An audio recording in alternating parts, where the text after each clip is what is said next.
This is the video where I talk about my experience as a lease operator with Christenson Transportation. This is a wrap-up of the 15 weeks that I did over there. Basically, I did a 15-week test drive at Christenson Transportation, so you don't have to. Let's talk about it. Coming up.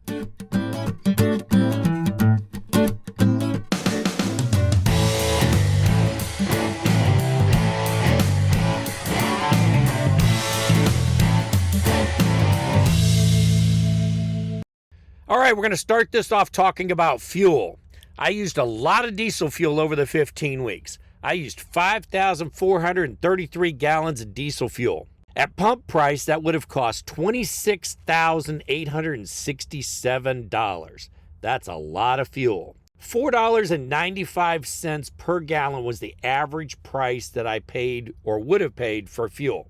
Now, I used the ComData card from the company, which had a discount. So those 5,433 gallons cost me $4.26 per gallon average, which came to $23,128. That's a 13.9% savings. That saved me $3,739 or 69 cents per gallon. Now on to miles per gallon. Only way you can tell your miles per gallon is if you're filling the tank. You can't do it if you're filling for the load. You can't do it reading from the dashboard. Anybody that tells you that you can are wrong. The only way to know your miles per gallon is fill the tank, do your division. I drove 42,766 miles using 5,432 gallons. That gives you 7.87 miles per gallon. That comes to 54 cents per mile. You got to know your costs. Time to look at the logs. I had 40,719 dispatched miles, 42,926 logged miles, 42,766 odometer miles. Yes, there's something wrong with the logged miles. Not quite sure what it was. Went back, couldn't find the error. Home time is very important to me. That's why I track it. Not only that, you also track it for per diem. So whenever you see a partial day, that's the day that I got home or the day that I left, and a full day is the day that I was actually at home all day. A partial day could be 23 hours, or it could be 8 hours. Keep in mind, I was home a lot because I did resets at home. The variable full maintenance lease cost me 43 cents per mile. Since I drove 40,719 dispatched miles, that came to $17,509. While that seems like a great deal, that comes to $1,167 per week, and my truck never saw a shop the entire 15 weeks.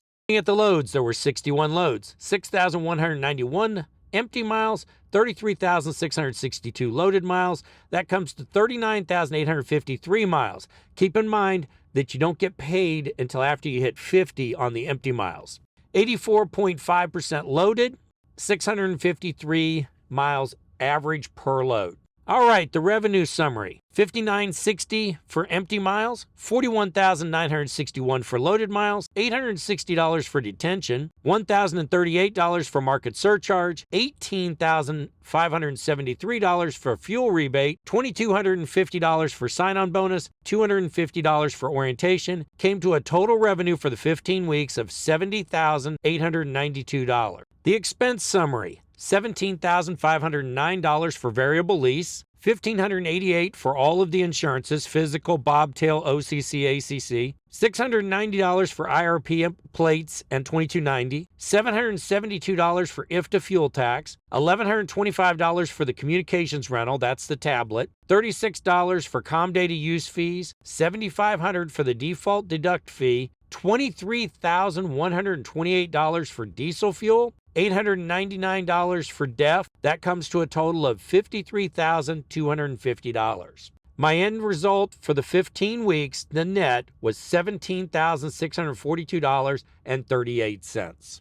Let's break down some numbers. I made $17,642 over the 15 weeks, which comes to $1,176 per week. If I had not had the $7,500 deduction for leaving the lease, I would have made $25,142 over those same 15 weeks, and it would have been $1,676 per week. It's not great. It's not as bad as $1,176. Now, what would I have made if we compared that to a company driver at Christenson? Company drivers at Christenson are no different than lease drivers. They attend the same orientation. They have the same dispatchers. They haul the same loads. They drive the same trucks. I would have made 54 cents per mile. So those 40,719 dispatched miles would have come to $21,998 or $1,465. The biggest difference is, as an employee, I could have made the decision to leave and not been penalized.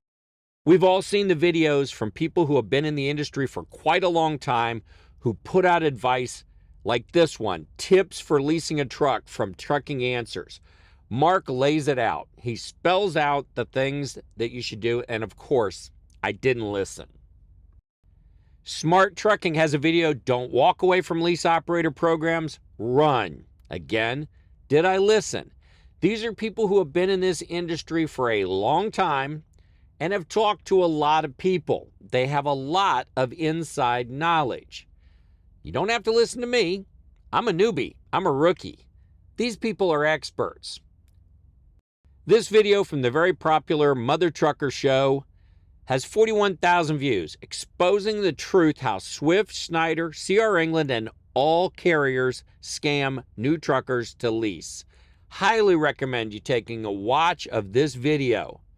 Click these videos. I put links up above so you can check out all the videos. Important research to do before you make the decision to lease. You need to think long and hard before you get into a lease at Christenson Transportation. It's a variable lease. It may be for some people, wasn't for me. I can make more money than what I was making there as a company driver, W-2. So why would I want to be a 1099 responsible for my own taxes, responsible for repairs, responsible for fuel? Why would I want to be a 1099 if I'm going to make the same money as I can make as a company driver?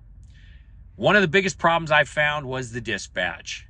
Great dispatcher, but the load planners would give her loads that were 400 miles long.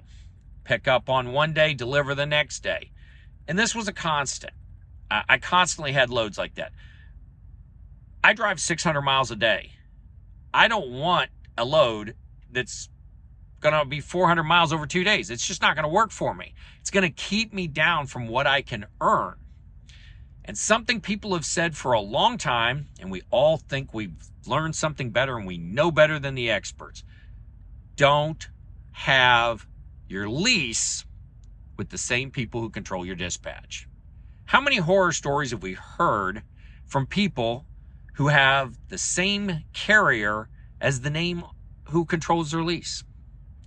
Heard it, thought about it. We all think we found a better lease. And I did. I thought I found a better lease. I know more. I researched it. This is good. I've talked to some drivers who completed leases at Christenson Transportation. Sounds great. Started doing some math, started thinking about some things. They have between 4 and 8 people in their orientation every week. These people only have 200 trucks. Let's go with the low end of that. If you have 4 people in your orientation every week and you have 50 orientations a year, that's 200 people. That's an awful lot of turnover. This is not a walkaway lease. If you go into this lease, I don't care if you give a notice. I don't care if you turn in a clean truck. I don't care if you bring your truck back to Stratford. Doesn't make any difference. They're going to hit you with the penalty. If you're already in it, you're in indentured servitude. That's right. The slave masters are on the plantation in Stratford. You sold your soul, and they're going to hit you. So not everybody can afford to leave. Losing that last paycheck, losing those escrows, to some people, that's canceling Christmas. That's putting a house payment off. If a company was any good, they wouldn't have to enslave the people who work for them with a severe penalty if they were leaving. They would be such a good program, nobody'd want to leave. But that's not the case. I believe this is one of those programs that you should not walk away from, but you should run away from it. I think this is one of the ones that Pete Buttigieg talks about as a predatory lease program. If you're at Christenson Transportation, I don't know what to tell you. You made a decision to go there. Maybe you like it. Maybe you're making good money. Everybody I talked to over there was making pretty mediocre money. They considered $1,600 to be good, and I don't. I think that you can make $2,000 plus as a company driver. So there's really no reason to suffer with low amounts like 15, 16, even less. Some people were making $1,200. It's not worth it. Are there any good leases? Well, I'm going to talk about one person who did a lease, and he did it right. He leased his truck from one place, signed on with a different carrier. Now, I've known 3 people who did the same thing, and they went over and they did a lease somewhere else and signed on with a different carrier, and all 3 have been very successful. This is an example of somebody who did it right. What BT Higgins did is with Biggins Trucking, he started as he leased his truck from one company, but that company did not control his dispatch. He was signed on with a different carrier, and it has worked very well for him. It's not putting all your eggs in one basket. It's not having your carrier who controls your lease also controlling your dispatch. Make sure you're enjoying every day at work.